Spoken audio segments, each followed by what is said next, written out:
right. Good morning, Savannah, and welcome to the Savannah Business Showcase. I'm your host, Therese, and I'm here this afternoon, with one of my favorite guests of all time. Thank you. Miss Carolyn Guilford. She is now so go back and listen to the old show. She's the owner of Health Restoration Consultants, healthrestoration101.com. And now she's a BNI chapter member, so that's fun. Yay. Yeah. But Caroline, I usually start with the scenario. Maybe I'll let you answer it again for the people who missed. But you're walking through your neighborhood. A little kid comes up to you and says, Carolyn, you're my hero. And I know that happens. It should happen a lot. You're my hero. I want to be like you when I grow up. In a language that a 10 to 12-year-old can understand, what does it take to be Miss Carolyn Guilford? Knowing what you want. Doing what you want. Deciding that what you have to bring into the world is worth the work, the effort, the time, the education, whatever it'll take for you to be that person you see yourself being, doing, creating, having, places you want to go.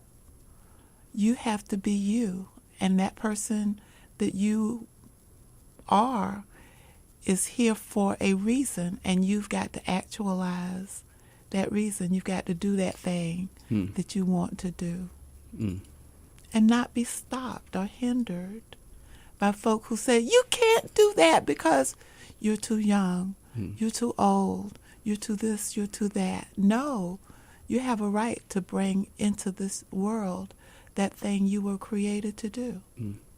So you just go about and do your thing. Mm-hmm. I like that a lot. It reminds me of one of my favorite quotes. It's the gist of it is that playing small doesn't serve the world. Exactly. I think so many times people choose things that they think is easy, safe, and doesn't take a lot of effort. And they can just go with the flow and do what other folk do, while denying that urging that is within them to do something great, wonderful, out of the box, like you, Therese. Grow into your thing. Yeah. Yeah. You got to find them thing first. Yes. And that takes some time, sometimes experimenting, being open to trying different things so that you find the thing that fits and that feels good to you. That's right. Yeah. That's right. You're right, yeah. And don't be afraid to change, switch gears, and go in a different direction when you need to. So when did you know you found your thing? So, like, when did you know? When did you know? I don't know exactly when I knew. I knew as a critical care nurse that wasn't it.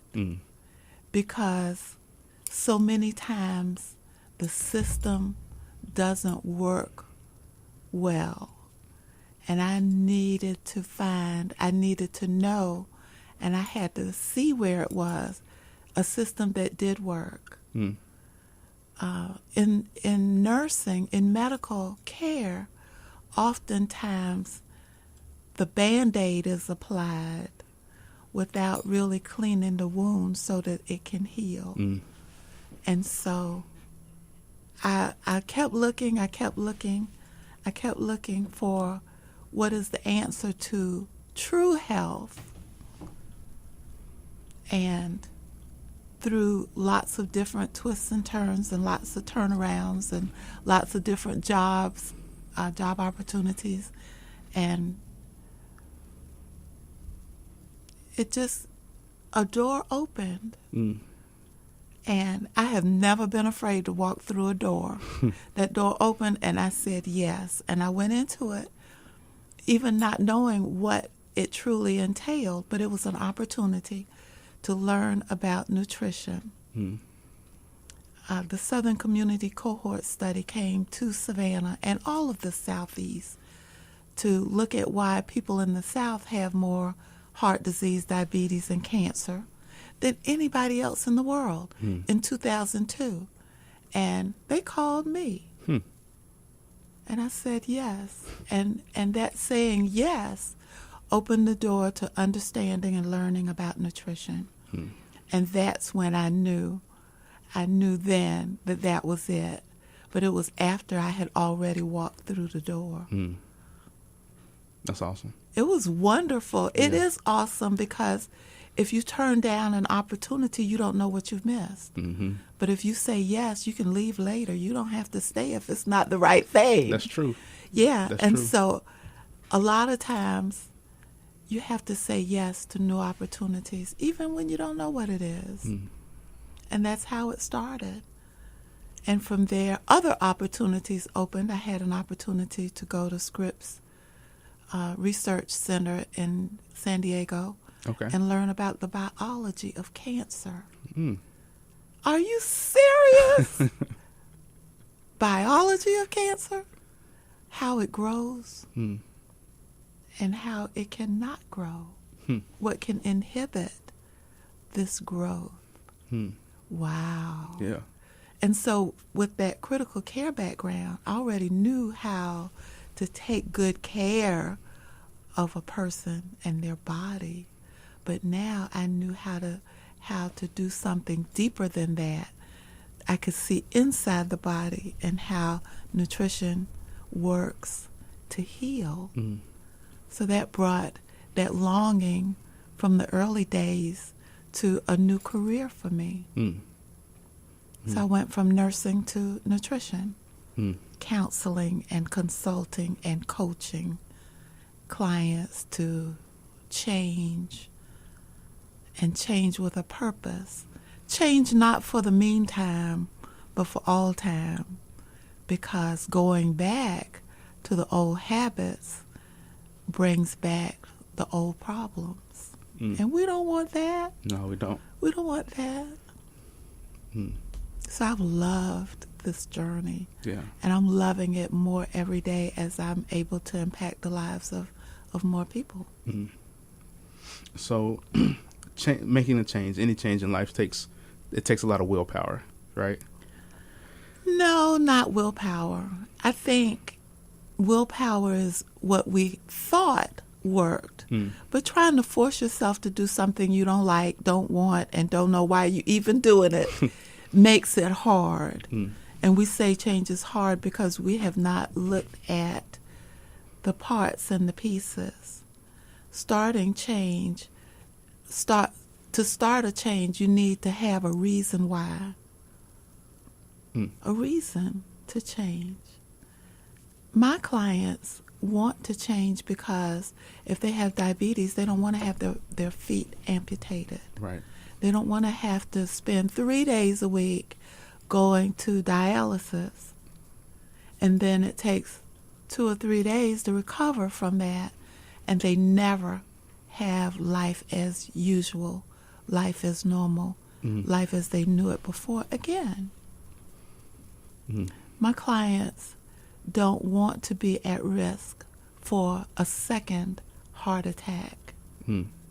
So their reason to change is very, very well committed within them because they know what can happen if they don't change.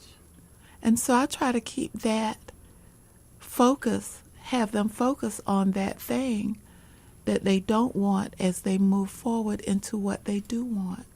A happy life, owning their lives, having the ability to go do what they want to do. Not spending 3 days a week in dialysis chair. Right. Not having to learn how to transfer from a table to from a chair to a wheelchair every time they want to get around. That's hard. It's much easier to create a new lifestyle, to learn to eat in a different way, to change your mind towards healing, and not thinking that it's hard, but that I have the power to do this. And actually we do, because who can do it for us? No one. Right, just ourselves. That's right. No one can do this change for us. It would be great if somebody could. And even if they could walk away at any time. Yeah. and leave you in a lurch. Now, what good is that? Right. But I try to teach the fundamentals of nutrition and how the nutrients in food actually heals the body, even after we have done all that we could to destroy it. Many times, the healing can come back quicker than one could even expect. And when I see that, my clients are just overjoyed. But when I see that, it strengthens my soul and my heart to continue to do this for clients, for folk who really want it. So did you ever, I don't think you said it yet, but I mean, I think I know it's definitely nutrition. But like, what is different about the South than other parts of the world? Why are we so heavy? Why is this part of the world so heavy? Because we like to eat all the wrong things. We love all the wrong things. I've never lived in any other city. I've always lived in Savannah, so I can't give you a worldview except what statistics tell us. People in other countries where the government controls the food better don't have a lot of the common chronic illnesses that we have in this country. So it begins at the top. The FDA has really allowed a lot of toxins in our food without our knowledge. And then when we do know, we don't want to accept that that could be true. Could that be true? No, the government is watching out for us. But as a culture of people in the South, we have always relied heavily on meats and processed foods and sugar. And as more and more restaurants began to open in the 60s and the 70s, we started to fall into the convenience trap and started to cook less and less and eat out more and more.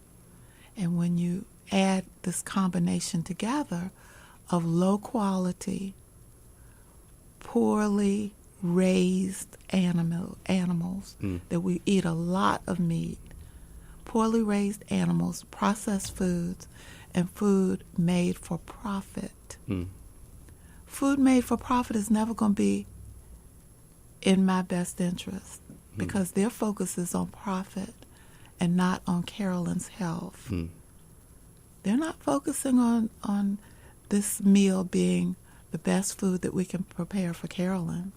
No, it is the best economic for them, economic sense for them, how they can make the most amount of money for this meal. And so I always encourage people to shop for your own food and cook your own food. Of course, we all eat out sometime, but those should be rare occasions. They should not be our daily standard. I agree. So I agree, but I haven't done it a lot. So like what? So I'm struggling right now, right? So I picked the kids up from school, picked the daughter up from daycare. They're crying in the back seat, talking about I'm hungry. It's either I could stop at a grocery store or I could go to McDonald's, which is right across the street from the grocery store. So like how do I break that out of my mind? You prepare in advance. You prepare in advance. Everything used to be done in advance. We didn't wait until I'm hungry, now I got to eat, and I got to go find it.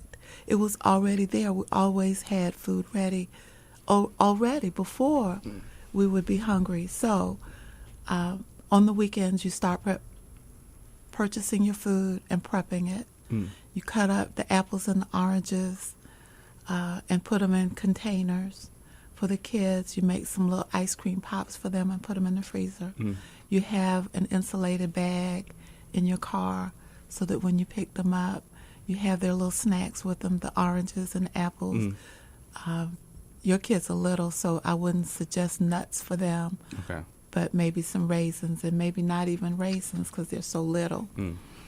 But have the insulated bag packed with the goodies that they like, healthy good things for them to eat as you bring them home or to their next destination. And then at home, it's getting cold now, have some soup ready that you can heat for them, something that they can eat quickly with some whatever they like, some little Brussels sprouts or some broccoli, florets to dip into the, I like tomato soup, into the tomato soup. Yeah, but it's about preparing. You know what your family likes, so then you start there and you have what they need ready beforehand so that it makes it easy. That's great advice. I know, but then you carve out the time to make that happen. That's right, yeah. You got to take action on it. Yeah, you carve out the time. You know what's important in your life, and so you do those things that are important. And if you don't want to take your kids through the drive-through window, then you got to do this. It'll save a little money, too. You're going to save a ton of money. You're going to save a lot of money. And that money you save, then you can fill up the piggy bank. Your kids got a piggy bank? No, their piggy bank is my piggy bank. You need to get them a piggy bank and let them see how money fills the bank. Yeah, that's true. And let them see how money grows and how then you can use that money on their birthday or Christmas to do whatever they want to do. Yeah, that's true. We used to have this, when I was growing up, we had this piggy, it was a piggy bank, but it was like a monkey bank. And it was real tall. It had like 3 monkeys on top of each other. Okay. Really? Yeah. I never saw that. Yeah, it was see-through, but I used to love it. I used to love dropping little coins in there and taking them out and stacking them up. See, I had a piggy bank when I was growing up, and my son had a piggy bank, but I would have certainly got that monkey bank. I like that because it sounded like it was tall. It was. And it could hold a lot of money. It never got to the top because I always was picking out of it, but it definitely. But it teaches kids another thing that they need to know, a sense of saving. And not just saving money, but saving their possessions and taking care of things. That's true. Because my kids will tear some toys up. Really? Okay. Okay. They get too much. Their grandmothers, grandfathers, aunts, uncles, you know, the friends of the family, all that stuff will just bring stuff every time they come. Okay. Yeah. Yeah, so they have an abundance. They definitely have an abundance. Put some up for later. Yeah. Don't let them have everything at once. I should. I might do that when I get home. Okay. Okay, so you had an event just passed. Tell us about the event. We did a Women's Health Summit, it was called, 2018. We had speakers, doctors, and professionals from Savannah and from Atlanta and Charleston and one other place Texas.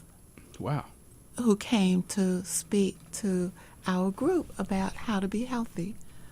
We had such a great time. I was so happy.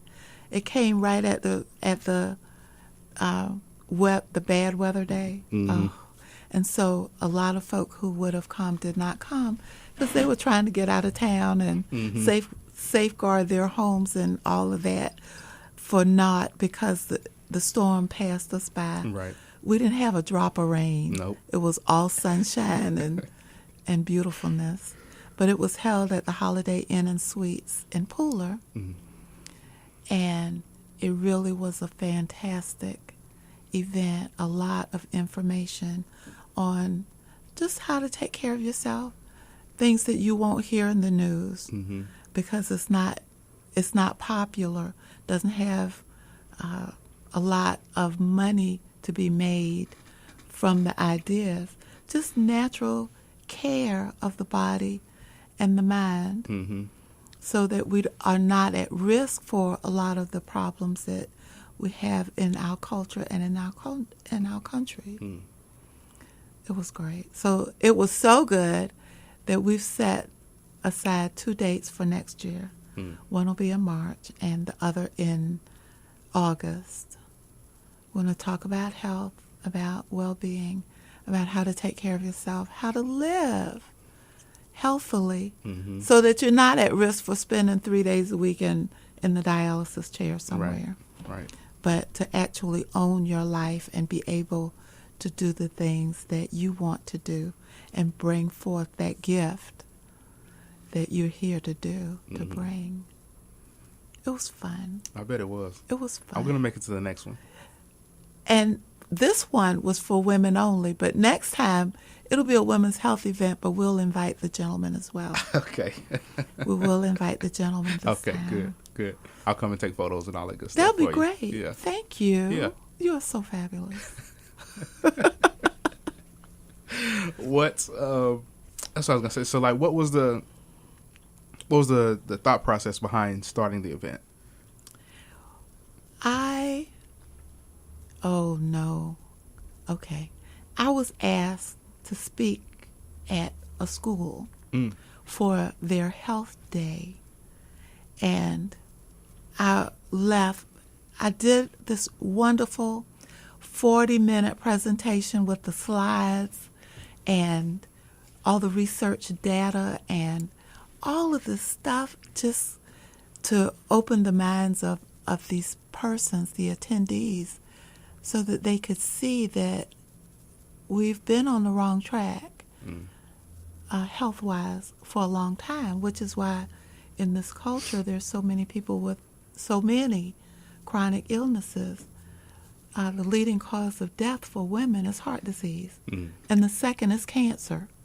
That's insanity. Right. When we are the country with that record and other countries do not have those kinds of statistics. But after the talk, we had lunch, and the lunch was all the wrong foods, all the wrong foods. And I thought this school, with access to all that they have access to, couldn't do a healthy meal. And I thought then that if someone is going to do this, it'll have to be me. Because so many times folk don't want to do what they need to do. They want to do what will please everyone. And I'm not that person. I wanted to do this so that I could show folk what a truly healthy event would be, from the speakers points of view, the information that we gave to the audience, and also in the food that we would serve them. Nobody went away hungry. There was no one who commented and said they didn't like the food, that it wasn't enough, that it wasn't satisfying, that it wasn't tasty, that it wasn't a wonderful meal. No one said that. Everybody was happy and wanted to know who the caterer was. Paul Kennedy, if you want to know. I was going to ask you. That's good. Yeah. Paul did a wonderful meal for this organization, and I chose Paul because we had done Diabetes University together years ago when the American Diabetes Association had an office here in Savannah. And every year they would put on this event where they'd have lots of speakers come and talk about their area of expertise in health and have lunch. And so I did the same thing. I just took that same model and brought it to folk who wanted to have this message. And it turned out really great. So I was very excited. But that was the reason, because I thought if this school, with all their resources, could not create a healthy meal after this talk about all the things that are wrong in our diet and in our lifestyle, they would serve this food after that. It was just heartbreaking. Chicken nuggets and... It was worse than chicken nuggets. Oh, man. I don't know if there's anything worse than chicken nuggets, but yeah, this was bad. This was not a good meal, and I was disappointed. And so I had to put it on hold for a while because after that I got an invitation to speak at a cancer conference. Okay. Did I tell you about that? No. I went to West Palm Beach, Florida, and spoke on a stage with international experts. Wow. From all over the world. Wow. That's awesome. Convened in West Palm Beach to talk about cancer and how to live through if your cancer is not survivable or viewed as not survivable, but how to reverse the cancers that can be, and lots of them can be, if we only knew, if anybody was just talking about that. They could reverse the cancer with a change of diet and a change of lifestyle. And so my talk was not on the ways how, but the ways why. Why you should even work that hard. Because it's the only life you're going to have on this side. Certainly the only body you're going to have. And so we owe our Creator, whoever you see that to be, to take care of this body and to honor this life by doing the best that we can in it. And sometimes when we go for treatment, the traditional treatments, they serve research more sometimes than the patient. And that's heartbreaking because sometimes the research fails. Yeah. But what has never failed, in my view, is nutrition. Every person that I've worked with has gotten better for the nutrition than they were when we started. Not one of my clients has died who did work with me. So I'm very excited that I can still say that. Yeah. And it's been years and years. I started this journey in 2002. So Really? Yeah. I didn't know it was that long. Yes. And so all of my clients who had diabetes, heart disease, cancer are still alive somewhere in the world. I mean, on Earth, Right, on the yeah. Earth sphere. Yeah. Yeah, I'm so excited about that. That's beautiful. And and you've also written a lot of books, right? You've written multiple books. I've written 4 books already, and I awesome. don't know why you even thought of that, but I also have one in the works now. Oh, do you really? I really do.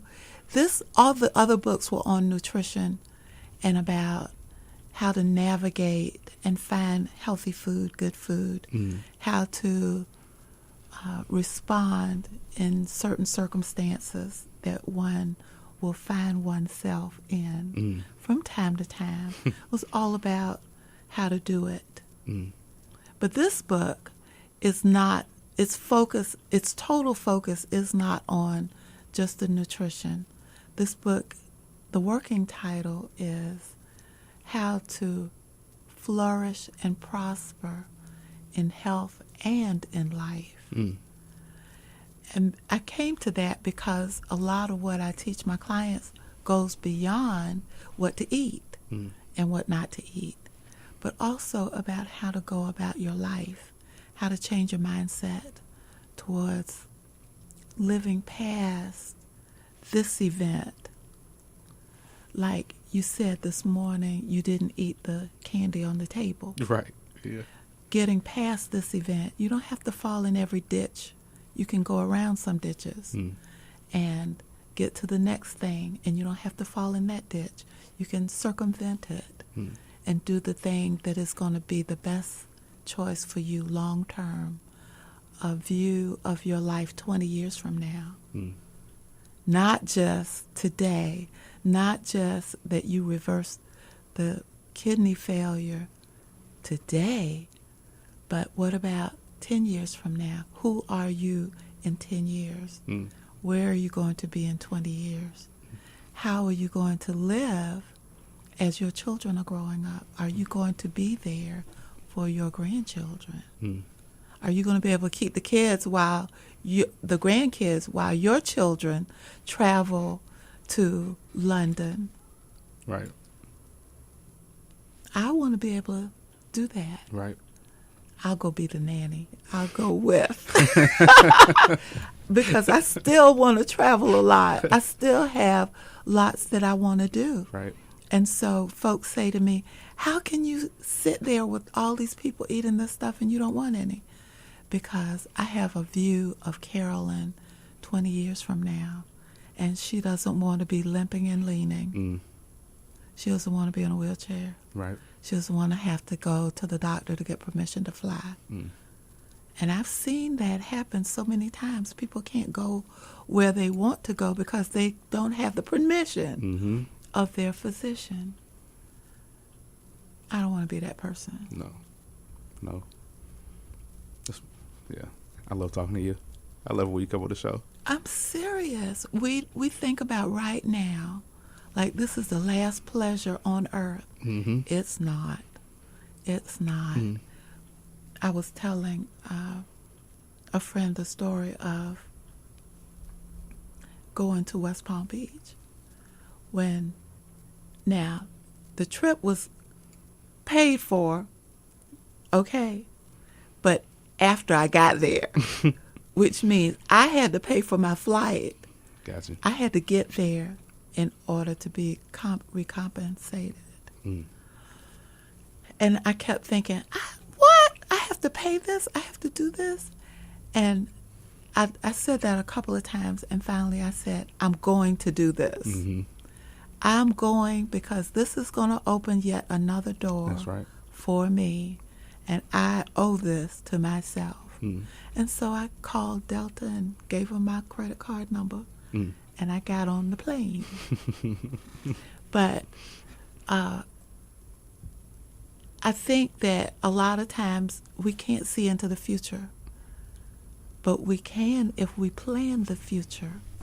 So when I bought that ticket, I knew where I was going to be in March. I knew where I was going to be in March. I was going to be in West Palm Beach because that was the plan that I had set forth. And it did just what I thought it would do. It opened a lot of doors. And it was the best time ever. I bet so. And I love to fly. I love to fly. So. And Delta has a new tagline. I forget what the old one was, but this new one says, I forget, but in paraphrasing, it says, what you want is not going to come to you. You have to go. That's right. And get it. And I like that. And it's true. We want things to happen in our lives, but we don't want to do the work it takes to go out of our comfort zone and get it. And I was never that person. Uncomfortable is comfortable to me. I can do it. If I tell myself I can do it, I can do it, and I'm going to go get it. Yeah. And I love that because if you sit and watch television, all the negative things that are going on in the world and how people are so evil to each other, that's television. Yeah. But when you get on that plane and sit in the middle seat between two other people, they're just chatting you up like you would not believe. And you're having the best time meeting these strangers. You're never going to see them again probably. Yeah. But you're going on an adventure, and the adventure is good. That's beautiful. We're going to take a short break on that, and we'll come right back. Okay.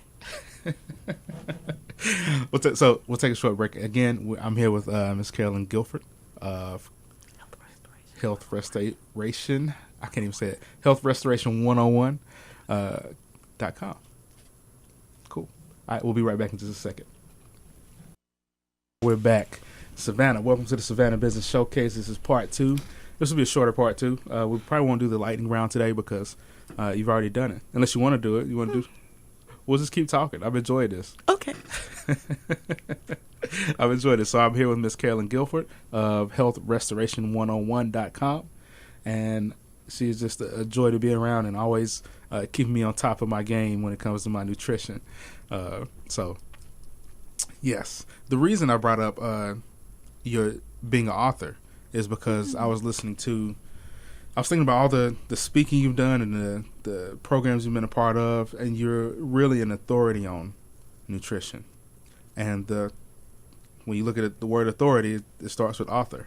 You know, so it's just something I've been thinking of lately is to become a author, so I can maybe writing a book or doing something like that on podcasting or on videography or just on creating stuff. So that's been on my mind lately. You should do it. Yeah, you should do it. Okay. So what is your process for writing a book? I think about what I want to convey, and then I start an outline. Okay. And I let it percolate. But if you start by writing something down, like the outline, what you want to convey, then you'll start to fill in the gaps. And then you can start writing that first thing you want to convey.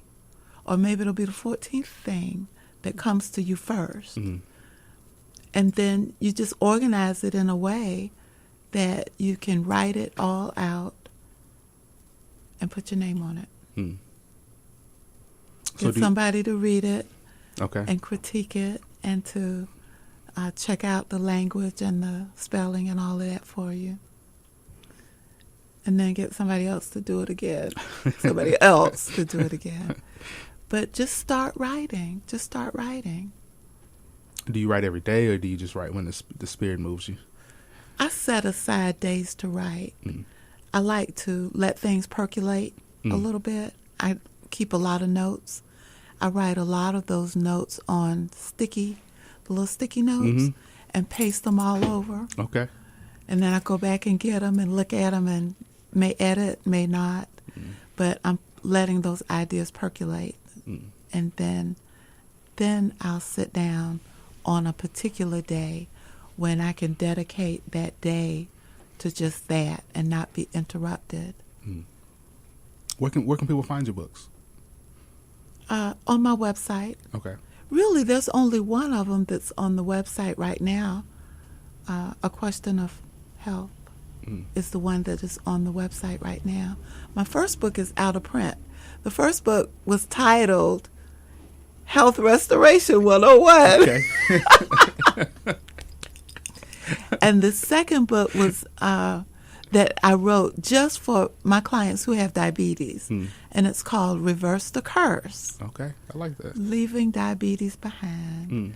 I still have a few copies of that book. Okay. And I'm going to have to probably have some new ones printed.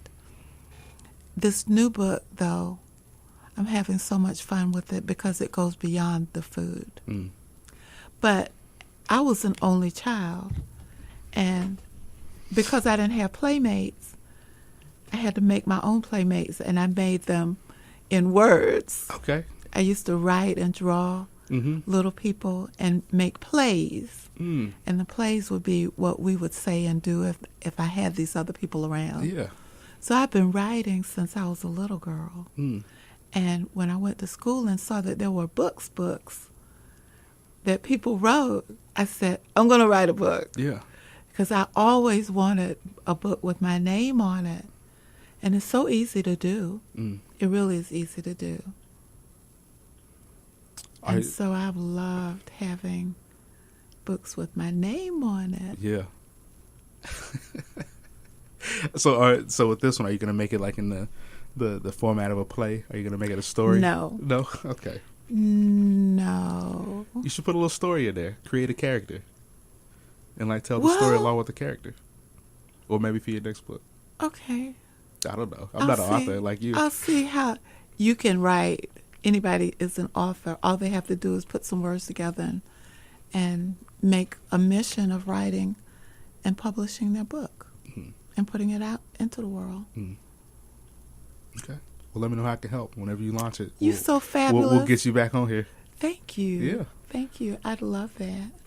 But I love writing, and I love journaling. One of the things that I also do is I keep a journal, and I encourage everybody to write their thoughts down, what they're planning to do, what they're doing now, thoughts that come into your mind. Mm-hmm. Your brain is a marvelous thing, but it can't hold all your ideas. Right. And if you move some of your ideas onto paper, then that makes room for more ideas to come up. And that's why I do that little sticky note thing, because when I get that idea, I don't want to lose it. Right. And so I stick it on the wall somewhere until I can get back around to it. Yeah. If you can imagine, I have a lot of ideas too. I know you do. So and you need a journal. I and do. You need I some do. sticky notes. I do. Well, I use my phone. I have an app called Evernote. So Okay. anytime I have a business idea or marketing idea or just anything random that I think of, sometimes jokes. If I have a joke, I'll write it in there. You have a joke? Yeah. Okay. You want me to say it right now? You got one? Sure. Okay. Tell me a joke. So I told this in Vietnam a couple weeks ago. If anybody's listening, but when I was younger, I was fired from the orange juice factory, and it's because I just couldn't concentrate.